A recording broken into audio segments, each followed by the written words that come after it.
Hello everybody and welcome back to my Let's Play of Star Trek Judgment Rites. We are still on ship trying to figure out why it's going to be landing on this colony world. And we're going to try to see if we could do anything to stop it.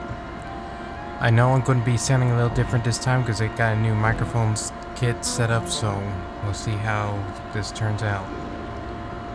Okay, we just grabbed some fresh fruit. So maybe we could show that to the woman who was afraid that she killed the plants.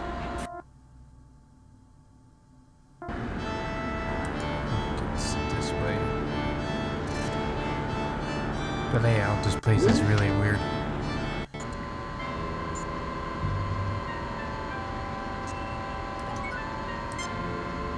So here's the fruit. Okay, now it's coming.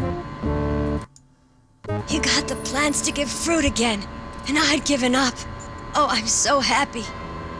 But I don't want to eat this. My son loves fruit, can't get enough, and I want him to have this.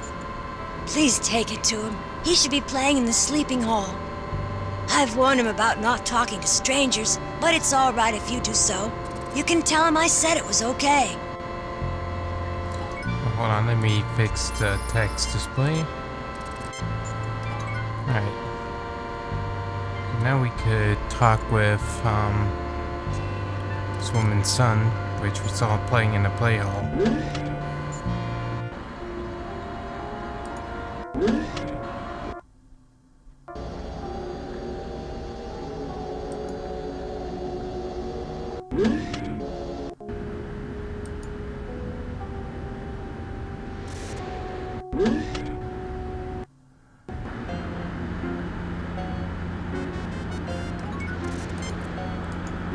Okay, just give him the fruit. This is for me? Wow, thank you. Mom would really be happy. She has been so sad about not being able to give me what I like to eat. Even though I told her it was okay, she was really, really sad. Now she'll be really happy. Thank you.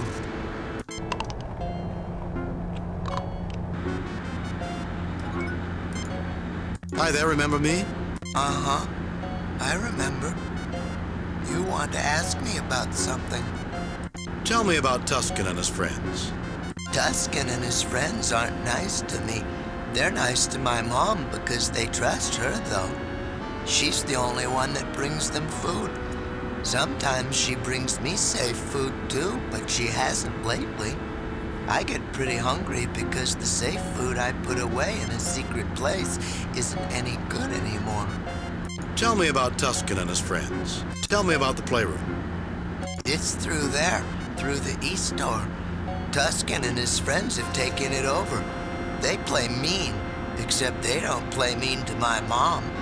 That's on account of they think she won't let the food be bad. Okay. Tell me about Tuscan. Tell me about your mom. Tell me about the food. I think that's all for now. Tell me about your mom. Her name's Moll. She takes care of the garden, but she gets real sad a lot. She brings me fresh fruit, says it's good for me. I like fresh fruit, whole bunches. She hasn't brought me any in a while, and what I put away in a secret place isn't looking good anymore. Tell me about the playroom. Tell me about the food. The food out of the machines can make me feel really sleepy and not very good. Mom says it's because of the stuff they put in the food. Tuscan says it's poison and won't take any food from anyone but my mom. I put some good food away in a secret place, but the food doesn't look so good anymore. Do you want to see? Sure, why don't you show us? No, I don't think that's necessary. I think that's all for now, Stan Bob. Sure, why don't you show us?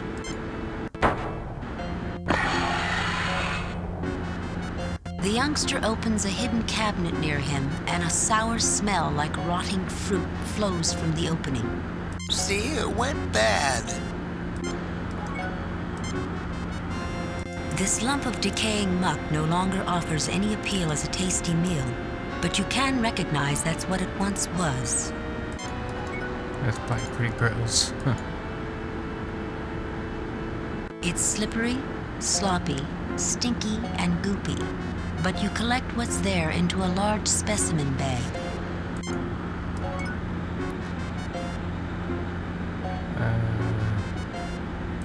Think if there's anything else. Hi there, remember me? About. I remember. You want to ask me about something. Tell me about Tuscan and his friends. Tell me about the playroom. Tell me about your mom. Tell me about the food. I think that's all for now, Stan Bob. Go on back to what you were doing. Maybe we can talk later. Okay, I guess that's it. We learned some interesting facts. One is that those guys in that room, mainly the crazy one, Tuscan. Welcome back. Are you feeling better? Stupid computer. But that crazy guy there, he accepts food from only malls, so... The red fruit comes free easily, dropping into your hand like it belongs there.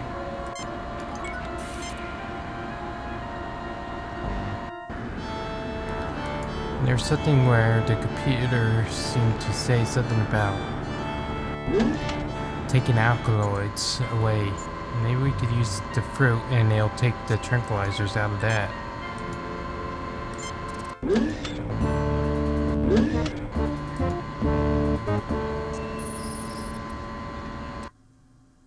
A light scans the reeking glop, and the computer screen lights up.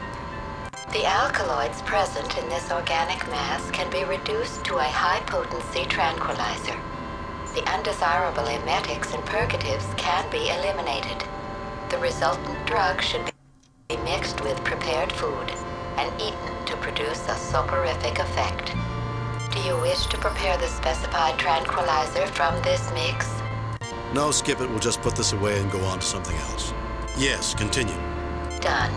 The drug is prepared. Bring over the food you wish dosed with the drug, and the tranquilizer will be added. And we have the food box right here. So... A light scans the food box and the computer screen lights up.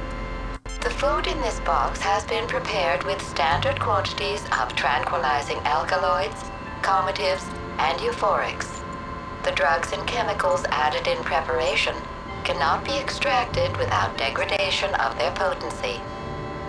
The high-potency dosage of alkaloid tranquilizer you have prepared may be added now if you wish. Go ahead. So now we have a white box here. prepackaged meal which has been dosed with tranquilizing alkaloids. The youngster Stan Bob comes to the doorway. Mom, these nice people got me some fruit. It's fresh and everything, so you don't need to be sad anymore. Son, I'm so glad. It means the plants are healthy again, and you won't have to eat food I'm not sure is good for you. Thank you, strangers. I'm going back to my room, Mom, but I wanted you to know. The kid's voice is a little annoying, but... I have to thank you again for what you did for my son. I was feeling so depressed because I couldn't give him the fruit I know is better for him than what the Fays make in the machinery. I don't trust the machinery food, and that's why I tended the garden, made fresh food. Even Tuscan will eat food I give to him, and he doesn't trust anyone. If you ever need help, just show me what you want to give him.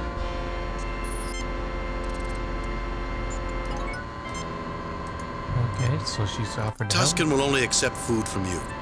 You said you'd help us after we helped you. Would you give this to Tuscan? It's heavily medicated, but that might help Dr. McCoy here to do something so he's better off. I'll take this to Tuscan now because I trust you. Go back to him and show him your food. He'll call for me, and I'll give him this instead. He'll be a good boy.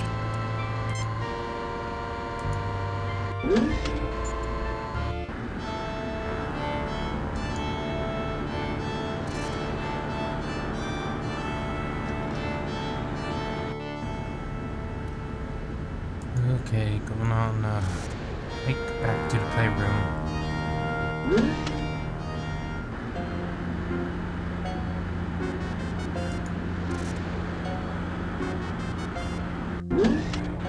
Hope I come in clear through this microphone. Protect me! They're after me! We'll hurt ya, so just stay back. We really don't want to hurt you, you know, but you gotta stay back. See here, Captain Claw. I told you The Klingon observers seem interested in remaining to watch what goes on here. It's like all the same conversation again. Let's show tempt him with the food. I am hungry. So hungry. It looks like good, wholesome. Maul? Where's Maul? I don't take nothing from nobody. Nobody except her. You do something to it. Make me different. You'd rewire my head. Okay.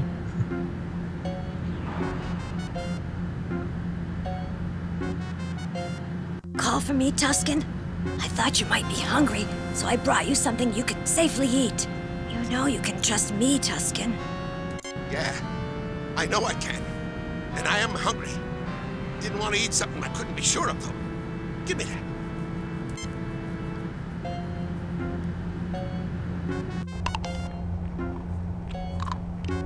Now I want to take a nap. Maul, you watch out for me, okay?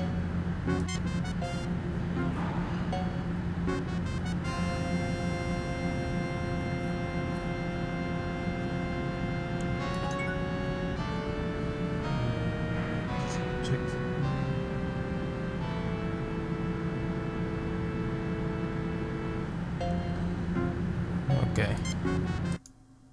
I listened to my brother Rackaback and to my friend Tusken.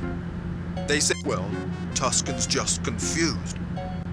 I don't think I should go into it right now, but he thinks if people knew all about this place, they'd hurt his mind. Actually. Be careful, brother. Remember that Tusken warned us people might seem nice, but not really be nice. I don't know what would happen, actually. After all, I can't read the future. He seems much more intelligent, but his brother seems really dumb. Rackaback seems like he could be a big problem for us, Jim. He's obviously prone to violence, and there may be no gentle way to deal with him. He's clearly unreasonable. I think Gormagon may hold the key to our understanding of this situation, Captain. He seems rather more reasonable than some others here. I think Gormagon is the one to click with, Captain. Fortunately, he seems pretty reasonable to talk to, or at least to interact with. Except for the way he's bullied all the time. I must admit I've met friendlier people, Bones. Drug therapy. That's just the same thing. You want help from me? Oh. Captain Kirk, don't wait. Well, I guess there's only one way to kind of take out Rackaback or whatever his name is. Rackaback falls, defenseless against the power of the phaser. An inelegant solution, Captain Kirk, but efficient. Let's see.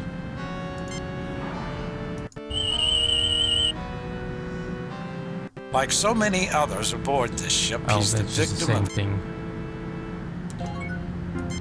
I listened to my brother Rackaback, and, well, Same thing. Tusken's just confused.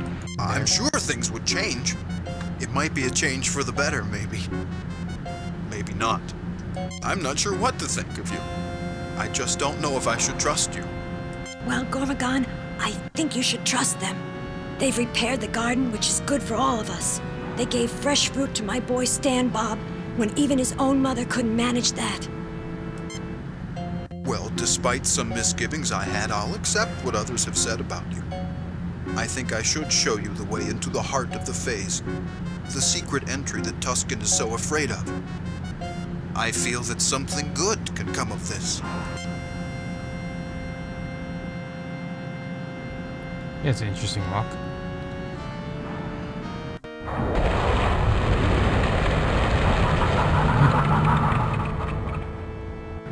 Well, Tusken is just laying there still in midair. Let's get a tricorder reading down there.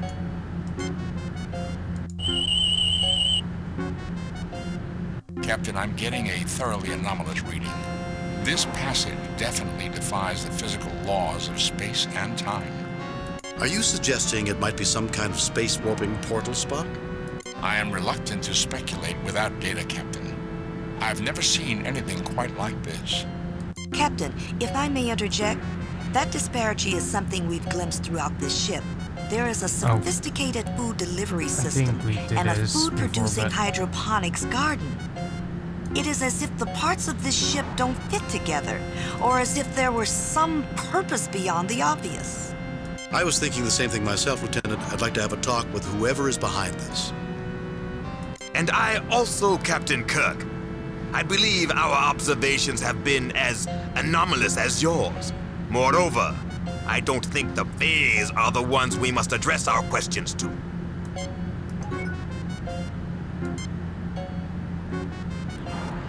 So let's go down there and see if we can find the answer to this mystery.